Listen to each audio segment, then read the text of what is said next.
हनी जी, जलंधर से। जय जय श्री राधे। राधे राधे बाबा जी। बाबा जी, धर्म से क्या अभिप्राय है? इतने संत महात्मा जी इस विश्व में आने के बावजूद भी इस समस्या का समाधान क्यों नहीं हो पा रहा? किस समस्या का? बाबा जी, धर्म को लेकर किस धर्म को लेकर? जैसे मान के चलो, सबसे ज्यादा लड़ाई धर्म की होती है। धर्म कभी लड़ाई करवाता ही नहीं। जो पॉलिटिक्स में होती है लड़ाई। समझ ही नहीं है ना, बुद्धि नहीं है ना, तभी तो लड़ाई होती है।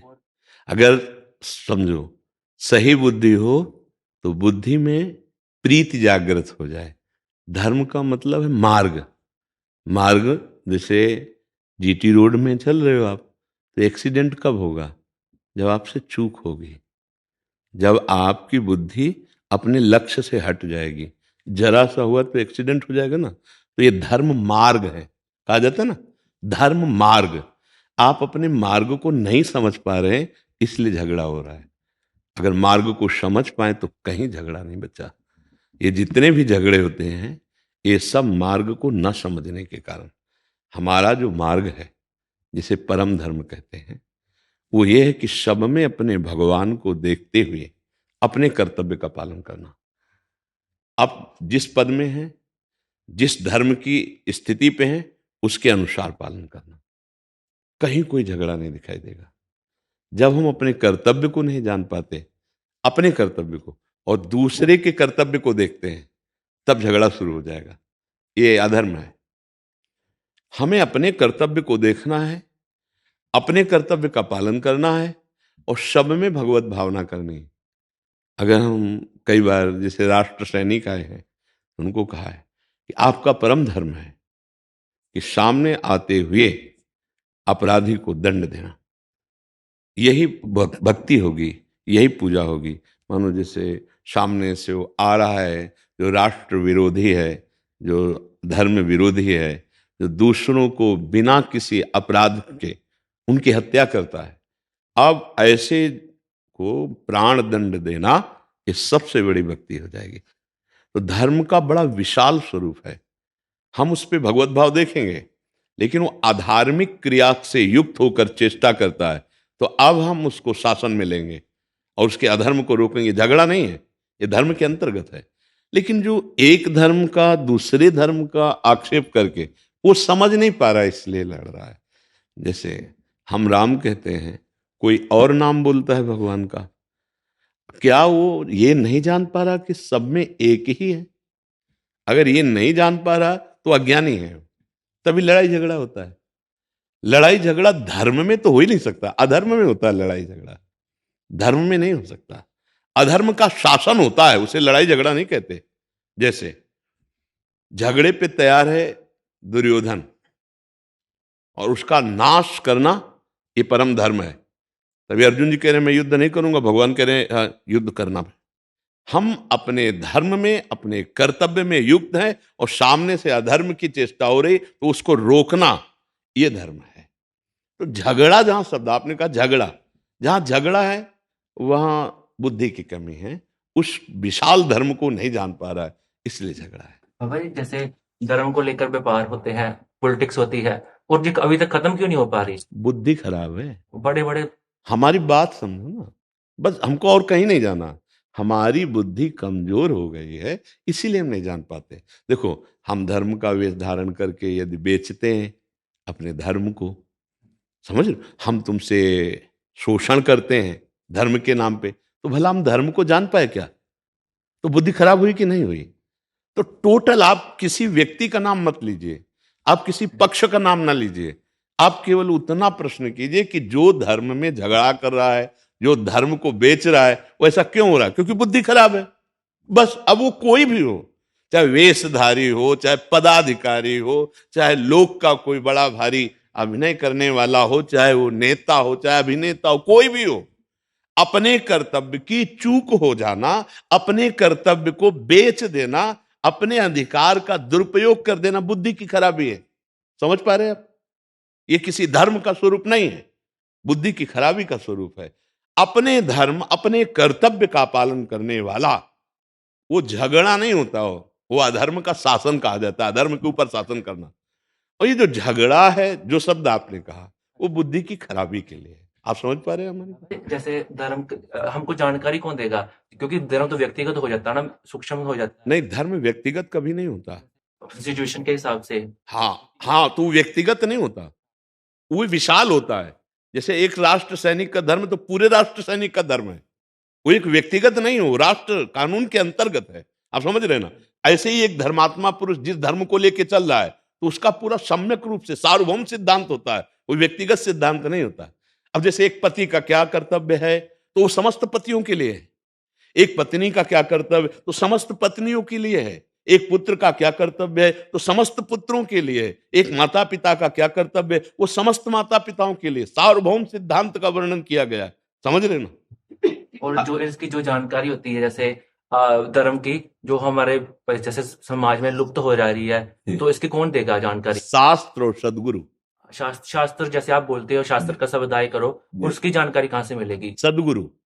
आप जैसे हमारे पास बैठे हो, अब आप प्रश्न करो, तो तुम्हें शास्त्रों में भागना थोड़ी पड़ेगा, अभी 1 मिनट में उसका उत्तर मिल जाएगा। इसकी पढ़ाई लिखाई नहीं होती, जैसे छोटी मोटी बेसिक नॉलेज? आप क्या कर रहे हो यहाँ बैठ करके?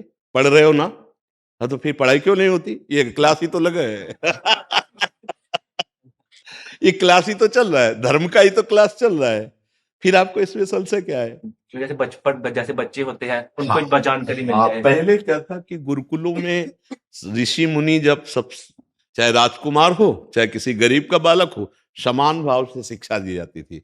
आज हमारे यहाँ कई अधिकारी आए शिक्षा के, जो माध्यमिक, हाँ, उस ऐसे उनसे हमने प्रार्थना की कि आज हमारी जो आधुनिक शिक्षा है उसमें अध्यात्म शिक्षा जोड़ी जाए, क्योंकि बिना अध्यात्म शिक्षा के जो शिक्षा है वो निष्प्राण है। जैसे ये आधुनिक पढ़ाई है ना, ये शरीर है, और जो अध्यात्म है ना, उसका प्राण है। अगर ब्रह्मचर्य की शिक्षा नहीं है तो वो व्यभिचार में उतर जाएगा। उसको व्यसन रहित कैसे बनना है, उसको राष्ट्र सेवा कैसे करनी है, उसको कैसे एक महाभागवत बनना है, वो कैसे माता पिता समाज की सेवा करे, ये अध्यात्म के ज्ञान के बिना पुष्ट नहीं हो सकता। क्योंकि जो आधुनिक विद्या है वो केवल स्वार्थ सिखाती है। खुला समझो, मतलब स्वार्थ की वृत्ति रखकर जो विद्या पढ़ी जाती है वो कभी समाज हित में आ ही नहीं सकती है। और अगर वही स्वार्थ की वृत्ति रखने वाला अध्यात्म को जान जाए तो बहुत बड़ा लाभ प्राप्त कर सकता है। जैसे बड़े बड़े पदों में बैठे अपने कर्तव्य का पालन करें, धर्म का पालन करें, तो वही उनका भजन बन जाएगा, वही उनकी भगवत प्राप्ति को, लाखों का कल्याण हो जाएगा, लाखों को सुख मिल जाएगा। तो ऐसा तो नहीं है कि धर्म का ज्ञान कराया ही न जा रहा हो। नहीं, ऐसा तो नहीं है, कम है थोड़ा सा। तो फिर भाई देखो, नकली जेवरात ज्यादा है और असली जेवरात की कम दुकानें होती है, लेते तो अपने को खरीदना क्या है? ऐसा नहीं कि असली खरीदने वाले को मिले ही ना असली, ऐसा भी नहीं है। क्योंकि अगर नकली है तो उसका असली होगा जरूर, क्योंकि असली को देख के ही नकली बनता है, नकली को देख के नहीं बनता है, असली को देख के। तो अगर हम नकली नहीं पसंद करना चाहते तो खोज करें, असली मिल जाएगा। जी असली महंगा होता है क्या? इसमें भी कुछ पुण्य आदि चाहिए होते हैं संत मिलन के? हाँ, बिना भगवान की कृपा के महापुरुषों का सानिध्य नहीं मिलता है। जब द्रवे दीन दयालु राघो तो साधु संगति पाइए, पुण्य पुंज बिन मिले ही न संता। बिना सत्कर्म किए, बिना भगवत कृपा के भगवत प्रेमी महात्माओं का संग नहीं मिलेगा, ये तो पक्की बात है। जैसे विभीषण जी को हनुमान जी मिले ना, तो बोल पड़े अब मोहि भाव भरोसा हनुमंता, बिनु हरि कृपा मिले नहीं संता। अध्यात्म बिना फीस का होता है, ध्यान रखना। जहां फीस है वो अध्यात्म नहीं होता। अध्यात्म में थोड़ी बड़ी फीस नहीं लगती, पूरी फीस है अपने आप को समर्पित करके उस मार्ग में चलना, यही फीस केवल है।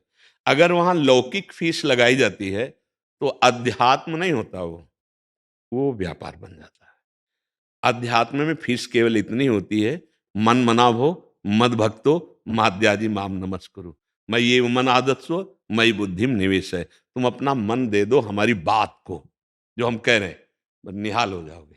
ये अध्यात्म की फीस होती है, मन दे दो अपना, बस, इसके आगे कुछ नहीं। अगर उसके आगे कुछ प्रकृति जनित लेन देन है तो वो व्यापार होता है, वो अध्यात्म नहीं होता है। कि आपको हमारी बात सुनने के लिए इतना पैसा जमा करना पड़ेगा, तो हमारी बात में दम ही नहीं होगी। हाँ, भाव ही खत्म हो जाएगा। हाँ, नहीं भाव नहीं, दमय नहीं होगी। अगर हम केवल आपका कल्याण चाहते हैं तो यहां बैठ के सुनो, चाहे 1000 किलोमीटर दूर बैठ के सुनो, तुम्हारी खोपड़ी में वो बात घुस जाएगी और बलात् तुमसे धर्म के कार्य कराने लगेगी। हजारों की संख्या में ये बताना, वो खुद चाहेंगे कि मैंने ये छोड़ दिया, मैंने ये छोड़ दिया, मैंने ये छोड़ दिया, मैं ये चल रहा हूं।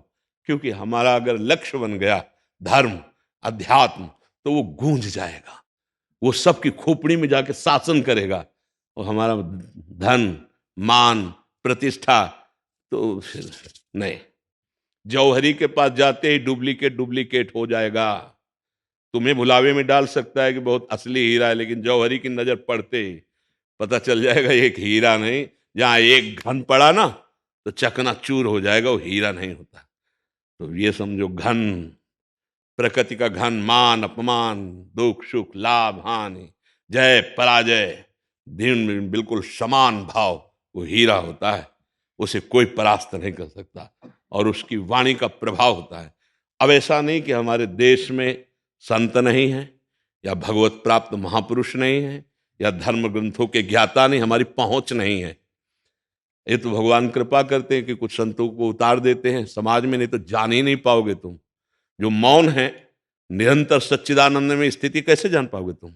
पहुंच ही नहीं, तुम्हारे बगल से निकल जाएंगे, आप नहीं जान पाओगे। अब बोल रहे हैं तो तुम्हारे समझ में बुद्धि के अनुसार आएगा कि हाँ बहुत विद्वान है, हाँ थोड़ा ज्ञानी है, हाँ जितना तुम्हारी बुद्धि है। अगर आप भगवत प्राप्त हैं तो देखते ही जान जाएंगे तो भगवत प्राप्त है। आप भगवत प्राप्त नहीं तो कैसे जान पाएंगे? मान लो कक्षा 1 का विद्यार्थी टीचर को कैसे जान पाएगा कि टीचर किस कोटि का है, कितना विद्वान है, कितना ज्ञानी है?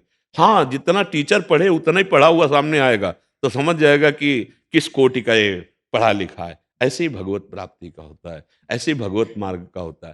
पर जिनके पास बैठने से, जिनकी दृष्टि पड़ने से, जिनके संभाषण से हमारा हृदय खिल उठे और कोई संशय न रह जाए, उसे महापुरुष कहते हैं।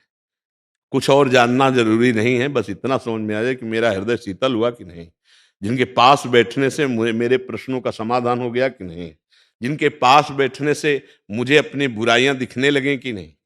अगर दिखने लगी तो दर्पण सही है, दिखने लगी तो दर्पण सही, और दिख गई तो नष्ट हो जाएंगी पक्की। ये संत समागम का फल होता है। आप समझ पा रहे? मस्त रहिए, नाम जप कीजिए और खुद धर्मात्मा बनिए और दूसरों को धर्म में लगाइए। हाँ, खूब अच्छे। मानव जीवन बहुत मस्ती के लिए मिला है। ये काम क्रोध लोभ की ऐसी गुलामी हो गई है कि सब पशुवत आचरण होने के कारण हम अपने स्वरूप को, अपने आनंद को खोते चले जा रहे हैं। ये अध्यात्म ही है कि आपको जागृत, आप नारायण के अंश हैं। मतलब अंश का मतलब चाहे एक चम्मच गंगा जल तो गंगा जल, एक टैंकर गंगा जल तो गंगा जल। तो मतलब अंश का मतलब समझ रहे? पूर्ण का अंश पूर्ण। आप भगवत स्वरूप हैं, आप भूल गए हैं। इस शरीर को मैं मानकर भोगों में रत होकर आप अपने आनंद को खो दिए हैं। आओ लौटकर अपने स्वराज्य सिंहासन पर विराजमान हो। देखो ये काम करो, तुम्हारे गुलाम हो जाएंगे। तुम इनके गुलाम नहीं हो। पहले यहां से सुधार होता है। जब यहां सुधार हो गया ना, अब सब सुधार हो जाएगा। अपने लोग क्या करते हैं, यहां सुधार करना चाहते हैं। यहां गड़बड़ी है, बनी रहे, लेकिन यहां सुधर जाए ऐसा हो ही नहीं सकता। पहले यहां सुधार किया जाए, पहले इस पर विजय प्राप्त की जाए। मन, बुद्धि, चित्त, अहम, इनको निर्मल कर दिया जाए, फिर मंगल हो जाएगा। तो ये जो झगड़ा होता है ना, वो इसी में होता है। यहाँ का सुधार हुआ नहीं, यहाँ सुधार चाहते हैं, यहाँ धर्म को थोपते हैं और अपने ऊपर धर्म का शासन मानते नहीं। गड़बड़ हो गया, अब झगड़ा ही होता रहेगा। अब शांति नहीं होनी है। पहले यहाँ शांति तो पूरे जगत में शांति। ठीक है ना?